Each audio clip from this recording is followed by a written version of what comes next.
আসসালামু আলাইকুম। আশা করি সবাই ভালো আছেন। আমি আজকে লোগো ডিজাইনের দ্বিতীয় ধাপের টিউটোরিয়াল তৈরি করার চেষ্টা করছি। আজকে আমরা এই মনোক্রোম বা মনোগ্রাম ডিজাইনের মধ্যে লোগো ডিজাইনের মধ্যে যেটা শিল্ডের ডিজাইন, শিল্ড মানে শিল্ড আকৃতির যে ডিজাইনটা এইটা এনভায়রনমেন্ট কিভাবে ক্রিয়েট করতে হয় সেটা দেখব।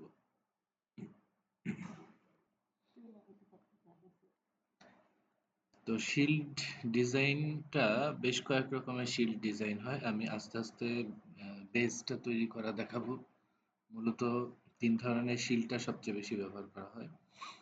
তো শিল্ডটা ডিজাইন করার জন্য আমি প্রথমে একটা সার্কেল নিয়ে নেব, ইলিপস টুল নিয়ে নিলাম, নিয়ে শিফট ধরে আমি একটা সার্কেল বড় একটা বৃত্ত তৈরি করে নিলাম। এটার ফিল কালার দেব না, ফিল কালার না দিয়ে স্ট্রোক কালারটা রাখবো। ঠিক আছে, এখন এই যে বৃত্তটা নিলাম এইটাকে আমি কপি করলাম, অল্টার ধরে ক্লিক করে কপি করলাম, কপি করে এই সেন্টার ঠিক রেখে এই সেন্টার এবং এই সেন্টার এটা ঠিক রেখে আমি এইভাবে পাশেই ঠিক আর একটা বৃত্ত নিয়ে নিলাম। আবার আমি অল্টার ধরে এইটার উপরে ক্লিক করে এইখানে এই যে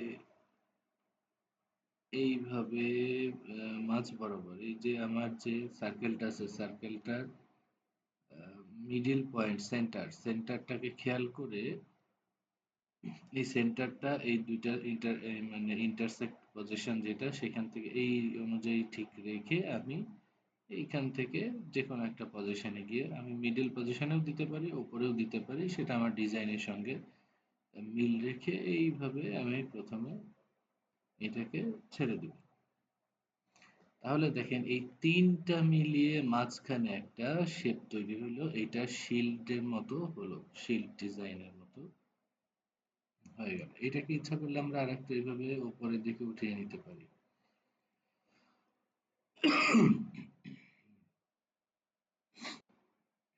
আচ্ছা, নেয়ার পরে এর পরবর্তীতে আমার কাজ হচ্ছে এই তিনটা সার্কেলকেই আমি সিলেক্ট করলাম, করে শেপ বিল্ডার টুল নিলাম, নিয়ে এইবার আমি অল্টার ধরবো। দেখেন, যখন আমি শেপ বিল্ডার টুল সিলেক্ট করছি আমার এই অ্যারোর সঙ্গে প্লাস চিহ্ন আছে, কিন্তু যখন আমি অল্টার ধরবো অ্যারোর সঙ্গে মাইনাস চিহ্ন চলে আসবে।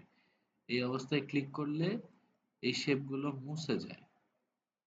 এই যে আমি মুছে দিলাম, মুছে দিয়ে মাঝখানে যেইটুকু থেকে গেল এইটা হচ্ছে, এইবার এইটাতে প্লাস চিহ্ন দিয়ে দিলাম, প্লাস চিহ্ন দিলে অর্থাৎ এমনি নর্মালি এর ভেতরে ক্লিক করে নিলাম, নিলে এইটা একটা শেপে পরিণত হলো এবং এই শেপটা হচ্ছে শিল্ড আকৃতির হলো। ঠিক আছে, এটা হচ্ছে যে একরকম শিল্ড। আমি এটাকে ছোট করে একসঙ্গে এক সাইডে রেখে দিচ্ছি। দ্বিতীয় আরেকটা প্যাটার্ন হয়, সেটা হচ্ছে যে এইটাতেও আমি প্রথমে একটা সার্কেল নিয়ে নিব, একটা বৃত্ত নিয়ে নিব এইভাবে, বৃত্ত নিয়ে এইটাকে আবার ঠিক একইভাবে আগেকার প্রসেস অনুযায়ী আগেকার যে পদ্ধতি অনুসরণ করেছিলাম ঠিক একইভাবে আমি মূলটা প্রথমটা তৈরি করে নিব।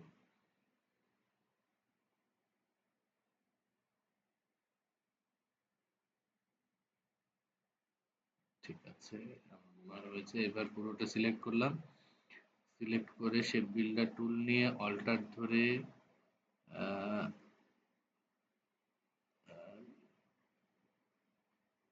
অল্টার ধরে না, এখন না, আমি আর এক কাজ করব। সেটা হচ্ছে দেখেন এই যে মাঝখানে তো আমি বেস যে শিল্ড সেটা পেলাম, এইটার সঙ্গে আমি এই যে পাশে যে ছবিটা ওপেন করে রেখেছি এইটার সঙ্গে মিল করার জন্য এইরকম ভাবে এই শেপটা মানে মাথার দিকটা এইভাবে সুন্দর কার্ভ হবে, এইটা করার জন্য আমি আবার এই সার্কেলটা কপি করে নিব, নিয়ে এইখানে এই পজিশনে আমি এটাকে সেট করে দিব। এই যে এই জায়গাটায় আমি সেভ করে দিলাম। আমার ইয়েটা বুঝতে অসুবিধা হচ্ছে, সেন্টার পয়েন্টটা বুঝতে অসুবিধা হচ্ছে, এই জন্য আমি কন্ট্রোল আর চাপলাম, রুলার চলে আসলো, এখান থেকে আমি একটা গাইড নিয়ে নিলাম। গাইড নিলে এইবার আমার কাজটা সহজ হবে। দেখেন আমি এইটা সিলেক্ট করে নিলাম, এই সার্কেল নিয়ে এটাকে কপি করলাম, অল্টার ধরে কপি করে এই যে গাইড অনুযায়ী আমি এই গাইডের ওই মাঝ বরাবর এই যে এই সাইডের এই পয়েন্টটা আর এখানে গাইড, এই গাইডের মাঝ বরাবর এটাকে সেট করলাম। এরপরে আমি আবার আরেকটা নিলাম অল্টার ধরে, আরেকটা কপি করে নিয়ে এইটাকেও এইভাবে ঠিক গাইডের ওই ওই জায়গাটায় আর এই পাশে এইটা, এই দুটাকে সেট করে দিলাম। আচ্ছা, এর সঙ্গে মিল করে ঠিক আছে, আমার মনে হয় যে এইবারটায় মাঝখানের এই জায়গাটায় আমরা পেয়ে গেছি। এইবার গাইডটাকে ক্লিক করে ধরে আমি আবার রুলারের উপরে ছেড়ে দিলে চলে যাবে। ছাড়া সম্ভব হয় নাই, আমি এইখান থেকে রাইট ক্লিক করে রিলিজ গাইড করে দেবো, তাহলে গাইড রিলিজ হবে। এবার ডিলিট চেপে ডিলিট করে দিলাম।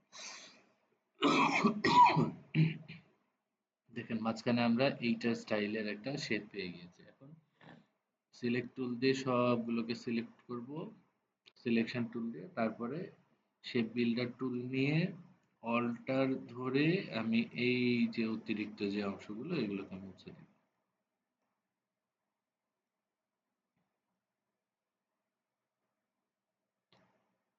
এটাও মুছে দিলাম, এটাও মুছে দিলাম।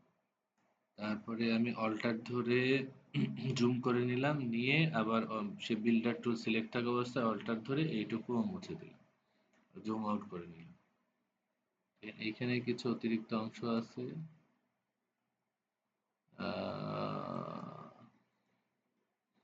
এইটাকে ঠিক করতে গেলে আমাদের ডাইরেক্ট সিলেকশন টুল নিতে হবে, নিয়ে এইখান থেকে এই যে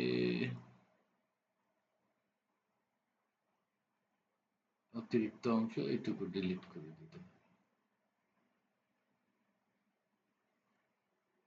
সিলেক্ট করে আমি ডিলিট করে দিলাম, তাহলে অতিরিক্ত পাথটুকু চলে গেল। এই যে পাথ আছে, ডাইরেক্ট সিলেকশন টুল দিয়ে সিলেক্ট করে তারপরে পাথগুলো ডিলিট করছি, এই যে চলে গেল।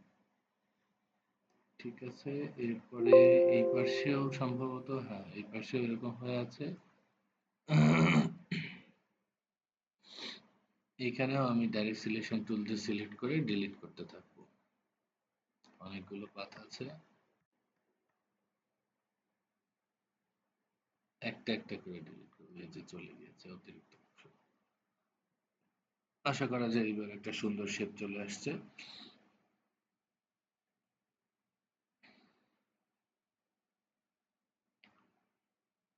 এটাকেও আমি এখন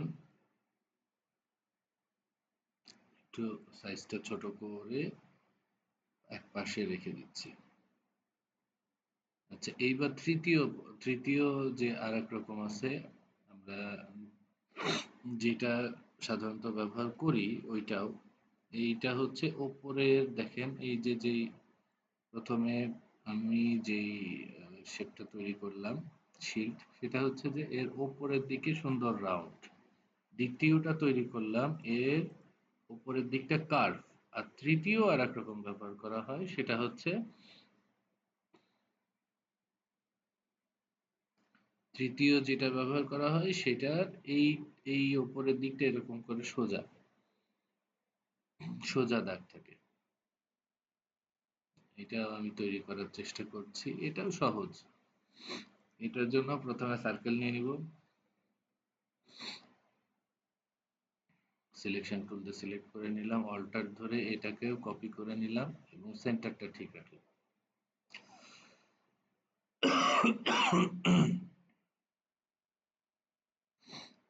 আচ্ছা, এরপরে তৃতীয় কাজ হলো এই দুইটাকে আমি গ্রুপ করে দিলাম, কন্ট্রোল জি দিয়ে গ্রুপ করে দিলাম, এই দুটো যেন নড়াচড়া না করে।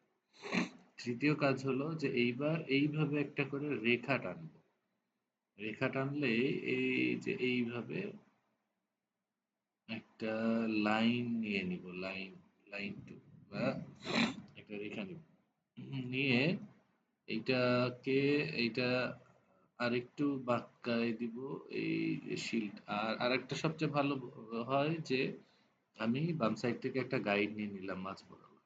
তাহলে এই গাইড নিলে, আচ্ছা গাইড নিলে আমার এই ডিজাইনটা করতে সহজ হবে। এই যে মাঝখানের শেপটাকে আমি আর একটু এইভাবে কাছে নিয়ে নিচ্ছি, আর আরেকটু আমি রোটেট করে দিই। মোটামুটি হয়েছে। এটা প্রাসঙ্গিক ডিজাইনের সঙ্গে যেটা কপি করবেন সেটা খেয়াল করার চেষ্টা করবেন, অথবা নিজে যখন বিল্ড করবেন তখন এটাকে মিলিয়ে নিবেন যে আপনার এই যে উপরের রেখাটা কতখানি রোটেট করা দরকার। আমি এইটুকু রাখলাম। তারপরে এই রেখার উপরে রাইট ক্লিক করে ট্রান্সফর্ম রিফ্লেক্ট ওকে করে দিলাম। সরি, ওকে হবে না, হবে হচ্ছে কপি। ট্রান্সফর্ম রিফ্লেক্ট তারপরে কপি। এই যে কপি করে দিলাম। কপি করে এখন এই দুইটাকে সিলেক্ট করে আমি কিবোর্ড থেকে অ্যারো চেপে এই গাইড বরাবর মাঝ বরাবর গাইডটাকে ফলো করে মাঝ বরাবর সেট করে দিলাম। তাহলে আমার মূল কাজ শেষ। এরপরে গাইডটাকে সিলেক্ট করে ডিলিট করে দিলাম। সিলেকশন টুল দিয়ে সব পুরো শেপগুলোকে সিলেক্ট করলাম। শেপ বিল্ডার টুল নিয়ে নিলাম। অল্টার ধরে অল্টার ধরে এগুলো সিলেক্ট করে ডিলিট করে দিলাম।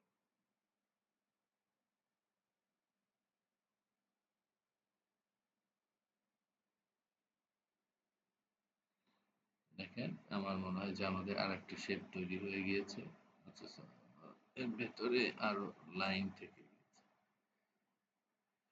এগুলোকে অতিরিক্ত অংশগুলো যেগুলো ছিল এগুলোকে ডিলিট করে দিলাম। দেখেন আমাদের তাহলে আমরা ৩ ধরনের শিল্ডের ফরম্যাট পেয়ে গেলাম। এই যে আমরা ৩ ধরনের শিল্ডের ফরম্যাট পেয়ে গেলাম।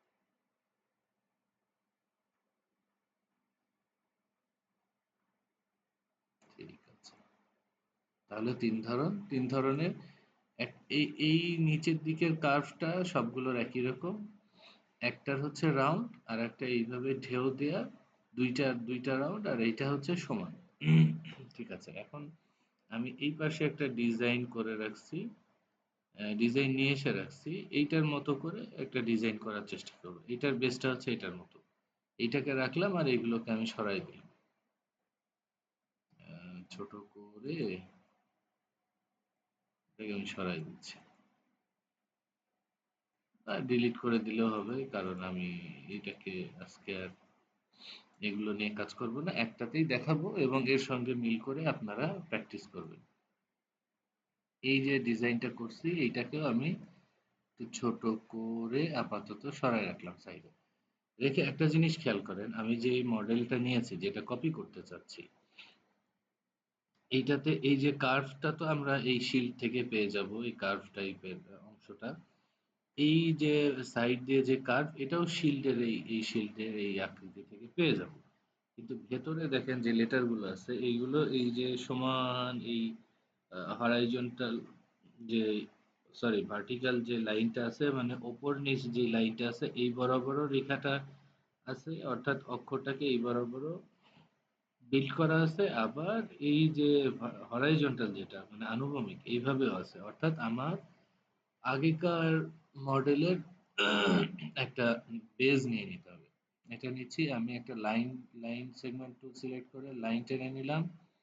অল্টার ধরে, আচ্ছা এইটার আমরা ইয়ে দিয়ে নিলাম, স্ট্রোক দিয়ে নিলাম। অল্টার ধরে ডাইরেক্ট সিলেকশন টুল সিলেক্ট করে অল্টার ধরে এটাকে কপি করে এই পর্যন্ত নিয়ে এসে ছেড়ে দিলাম।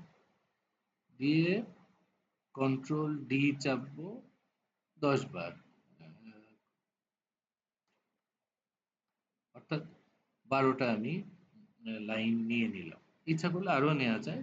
সাধারণত ১২টার মধ্যেই সীমাবদ্ধ থাকে। এর কোনো সুনির্দিষ্ট নিয়ম নাই। দুঃখিত। সুনির্দিষ্ট নিয়ম নাই, কিন্তু সাধারণত ১২টার মধ্যেই করা হয়। এটা আপনার ডিজাইনের সঙ্গে প্রাসঙ্গিক। এরপরে এইটাকে আমি গ্রুপ করে নিতে পারি। হ্যাঁ, গ্রুপ করে নিলে ভালো হয়। গ্রুপ করে নিলাম, তারপরে রোটেট করব। এই রোটেট টুলে ডাবল ক্লিক করলাম, এখান থেকে 90 ডিগ্রি দিয়ে দিলাম আর কপি করে দিলাম। তাহলে আমার যে মূল বেস সেটা তৈরি হলো। এটাকে আপনাদের কাজের সুবিধার জন্য দেখার জন্য আমি একটু বড় করে দিলাম এবং দুইটাকে আমি আবার গ্রুপ করে নিচ্ছি, কারণ এই শিল্ডটাকে আমি এখন এর ভেতরে সেট করব। এই জন্য এইটাকে নিয়ে এসে আমি এইখানে রেখে তারপরে অল্টার শিফট ধরে বড় করছি।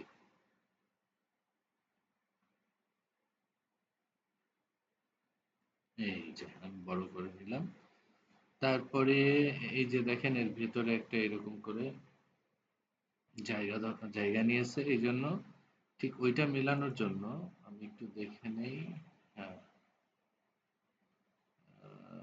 আমি এইটাকে এই ডান সাইডে আর এইটাকে বাম সাইডে বড় করে দিলাম।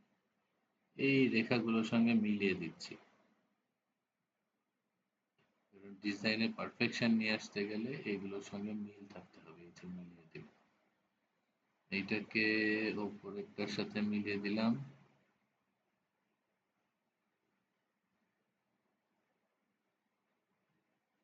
নিচেরটাকে নিচের বাউন্ডারির সঙ্গে মিলিয়ে দিলাম।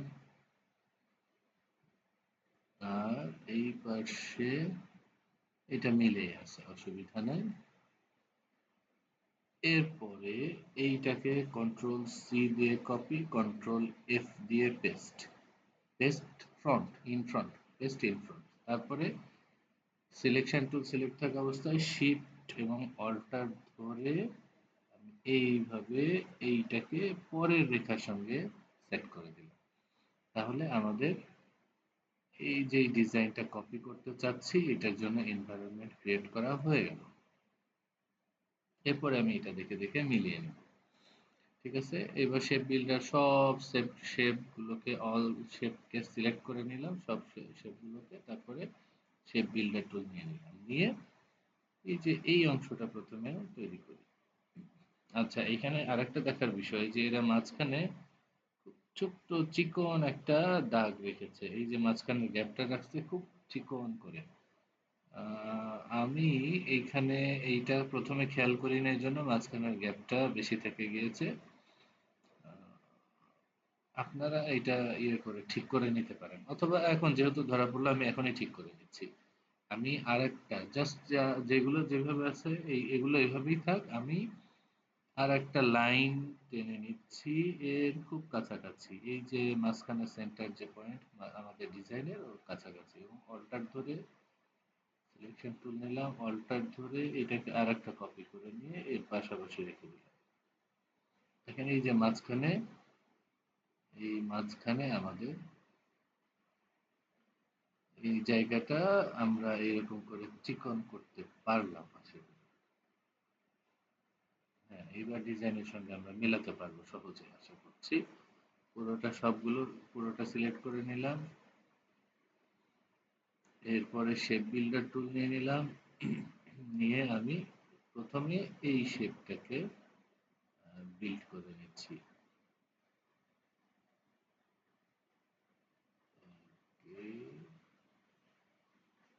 তারপরে এই মাছ বরাবর আসবে এইটা।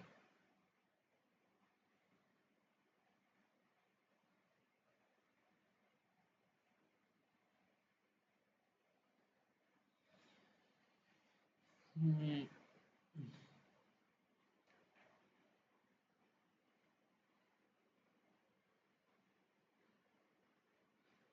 এই মাছ বরাবর।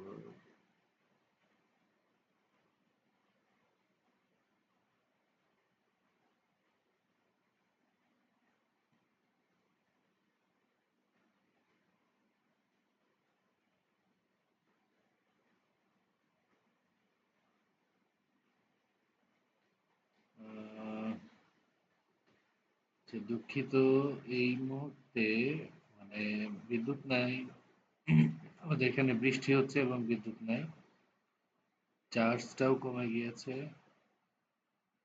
আমার মনে হয় যে ল্যাপটপটা এখন চার্জে দেওয়া দরকার।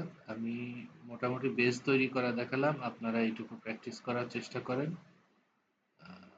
যদি মানে আমার ব্যাটারি ব্যাকআপ ভালো না আর কি, যদিও এখানে কিছুটা চার্জ দেখাচ্ছে কিন্তু যে কোনো সময় বন্ধ হয়ে যেতে পারে। তো এই অনভিপ্রেত অসুবিধার জন্য আমি দুঃখিত। আপনারা এইভাবে চেষ্টা করেন, আমি বেসটা তৈরি করা দেখিয়েছি, আপনারা চেষ্টা করেন, না হলে আবার ক্লাসে দেখা হচ্ছে, ক্লাসে বাকিটুকু আমি সুন্দর করে দেখিয়ে দিব। আম, মানে ল্যাপটপে চার্জ না থাকার জন্য আমার টিউটোরিয়ালটা এখানেই আজকে স্টপ করতে হচ্ছে। তো আপনারা এই বেস, তিনটা বেস ফলো করে আমি কিছু ডিজাইন আপলোড করে দিচ্ছি, এগুলো তৈরি করার চেষ্টা করেন। বাকিটুকু ক্লাসে কথা হবে। ভালো থাকবেন সবাই।